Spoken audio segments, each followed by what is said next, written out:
Hey everyone, welcome into TexAgs Rewind presented by Yeti. I am David Nuño. I got Nick Savage with me. Nick, weird. This week went by like that because all of the things that were happening from Mike Elko on Sunday, press conference on Monday, just all. But then, like I hit Friday and I was like, I hit a Mack truck. It got exhausted after all the up, and I'm still up, but I'm like kind of tired. Well, guess what, buddy? You get a weekend to relax and just actually enjoy football or whatever you may end up doing. But yeah, to me, it's flown by as well. Hopefully, the off season flies by that fast. Is my only hope. Last off season was the slowest thing ever. Yeah, it sucked, right? At least we had good Aggie basketball and baseball, and of course, all the other great sports as well. Well, I'm more so talking about summertime, man, when it's like the football season's like right there. But anyways. Well, anyway, let's chit chat a little bit about what happened on the show today because I know I had Olin Buchanan on. I don't know how I got that one done. Yeah, well, y'all. I even put myself in the rewind today. I don't think I've ever done that other than when I've hosted the show, but I brought up that diagram to y'all, and your conversation on it was pretty interesting. So that's in the rewind. Had Billy Liucci in studio kind of talking about what Mike Elko's portal plans might be. Obviously, Steve and Seth McKinney with the final countdown and their pick 6 for all the championship games this weekend. All that and much, much more. Check out the rewind. Actually, it's not that much more. It's exactly what he said. That's what's on the rewind. Watch it. Luke Evangelist, who's all the way in the back, showed me this rather interesting graphic put up by a Twitter account. This is a science? This is a diagram, if you will, of what-if scenarios. So explain this to me because I'm starting lost. On the left, if Washington wins, we'll go to the Big 12 championship. If Texas wins, go to the SEC championship. If Georgia wins, and you kind of just follow it down. And at the very bottom, it has all those different top 4 scenarios, and my goodness, when's the last time? I don't understand.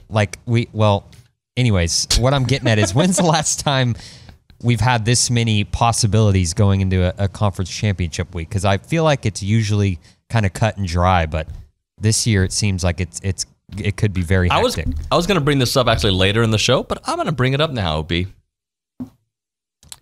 Who are the 4 best teams in college football? 4 best. I'm not saying the teams that are going to go to the playoffs. The 4 best teams in college football. Most deserving or best? No, best 4 teams in college football. The teams I think are the best 4 teams in college football are Michigan, Georgia, right now probably Oregon, and Alabama. Or Ohio State, but Alabama. Should those 4 go to the playoffs? No. I think there's But isn't that what they say? The playoffs should be the 4 best teams? Well, yeah, but we're saying, here's what we think. But, hey, Texas beat Alabama head-to-head. If they have the same record, why would Texas not go? This frustrates me because, and I'm not no Texas fan, but but I think about, what if you were Texas A&M and you were in that situation? They were. And you beat somebody head-to-head. Different, yeah. And then they say, well, yeah, but that was in the second week of the season. Is it on your record? So when do we decide the games count? Mike Elko will be interested in adding. Are we talking secondary? Are we talking offensive line? I mean positionally. Yeah. Or what kind of players take it? I think, what are we going to do? Sit here and say, this coach likes good, high-character kids? They all do. Yeah, so, I mean, of course. And I think Mike Elko is going to run a high-character program. Mm-hmm. I think that's the vibe I'd always got from him when he was here. And then he's, around A&M, he's been at places like Notre Dame, Duke, Wake Forest. I mean, I think Hofstra. I don't know much about Hofstra other than it's in my neck of the woods up there in New York. But, I've always kind of felt that way with Mike Elko. But every coach, that's their plan to come in and do that. But I'm talking about specifically position-wise. I think you're going to see Elko attack the portal much more aggressively than what we've seen these last couple of years. And I don't think it's only because he's a new coach. I mean, new coaches, there's some level of that regardless. Mm-hmm. You're going to have some unwanted attrition. You're going to have some desired attrition. It does not matter. It does not matter if it was Elko, if it's Mark Stoops, if it was Jed Fish, if it was, any of these names you saw flying around, Trailer. It doesn't matter you're going to have some attrition. It doesn't matter if you keep E-Rob, if you go, like Elijah Robinson recruited a ton of guys and the D-line loves him, but there's a lot of other positions that aren't going to base their stay or go decision on him. There is some overlap because he is that popular, but for the most part, you know, a receiver, a corner, a quarterback, running back, they're not basing stay or go on Elijah. They're basing on what they see the direction of under Elko and his staff. Right. But there's always going to be attrition with that.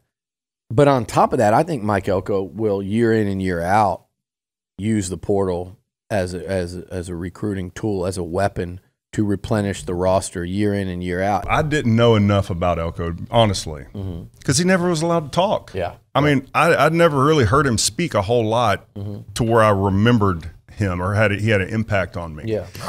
So when I saw, you know, once the hire came through, the things that really jumped out at me that I bought in immediately, all his former players came out loving the hire. Yeah. And I said it to several people. Your former players don't come out like that if they don't like you. If they don't really have to. They don't have to. They don't say negative stuff. They just don't say anything. But they came out in full support. The players loved it. And then I heard his press conference. And then I've seen him do a couple interviews. And I'm like, this guy gets it. And he's a perfect fit. And he's exactly what we need at this moment. And, you know, we've talked and I've heard how he is behind the scenes, organized and, you know, disciplinarian type. You know, strength and conditioning will actually be a lot better, I believe. Yeah, and there'll be a lot more accountability in the weight room and on the practice field. My favorite part of his little interview circuit was when he was talking to McAfee and his trophy case was empty. He's like, I don't care about decorating. I'll do that next year. You know what I'm saying? Yes. I thought that was pretty cool. And it's telling of what he's got going on over there. And listening to you, Billy, and then everybody else that has any insight on him, he's got a plan of action on what he's doing. And that's the thing that excites me the most is that in today's age in football, you have, and I've said it previously, I was like, it's like when Jimbo wasn't doing it, NCAA football right now, I think, is harder than the NFL, getting the players right and ranking them and all of that stuff. There's so much that you have to do in college football that it's ridiculous. Yeah. And if you don't have a plan like I think Elko is implementing over there, then you're not going to succeed at it. And so I'm excited that he's actually going to put things in place. And I actually talked to NIL donors that we need. Like no matter what anybody says or hates or whatever, NIL is what it's going to make this program go. Yeah. It just really is. Besides all the stuff that Elko does, coaches, X and O's, NIL is going to make this program go. They're going to cover. So Michigan's going to cover, win and you by took 21. You took I said I was going to cover. Yeah. Oh, so all three of you are saying, okay. You went Michigan? Yeah, I went Michigan. Yeah. There you go. Here's your chance. Baby. Here you go. Here's where you win it. One. That's the only game I'm watching. Is Hannah there? Who's there? Anybody? I'm back. Hannah. All right, go. I got back. All right, number 14, Louisville versus number 4, Florida State. Florida State's favored 2.5. Yeah, I'm going to say that the quarterback's going to play and Florida State's going to cover this and they're going to stay in the national championship hunt and kick Texas out. Another hopeful pick. You like that backup quarterback, right? What's his name? Like him. What's his name, Seth? Start Jalen. It's a good guess. There's a lot of Rodemaker, right? Rodemaker. I think we went 4 different, so you might win this whole thing. He's not going to win it because upset. Louisville's unfortunately going to beat Florida State, a team they had no chance to beat had Hunter Travis been healthy. They're going to beat them. They're going to beat Florida State, and it's just enough of lulled to sleep because they lost to a distracted Mark Stoops in Kentucky last week, and it's just enough to wake them up. They're going to get Louisville's best, and that's going to be too much for this quarterback that looked not good last week. Not too good, yeah. My heart wants to pick freaking Florida State, but my head is telling me Louisville is going to win this game. Louisville it is. I picked Louisville as well. Oh, wow. Dude, you can win the whole I'm thing, going to win this thing if it goes the way I'm going. You might actually fall back behind me. I don't care at this point. I'm going straight for the win. We're going to go over on YouTube unless we can finish in 20 seconds. Oh, let's do it. Number 1, Georgia versus number 8, Alabama. Georgia's favored 6.5.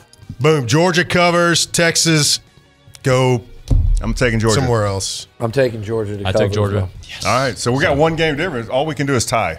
All right, Nick. The numbers are great on YouTube. I don't know. Are we at 13,000 yet? I was thinking the same thing. I'm checking it right now. We are now 12.9. We are 20 away. Hey. 20 away as of recording this on Friday at 11:08 a.m. For sure. By the time Monday comes around, yeah, we will be. without a doubt. We'll be in the 13,000s. But if you're the first 20 people watching and you haven't subscribed, just knock it out right now.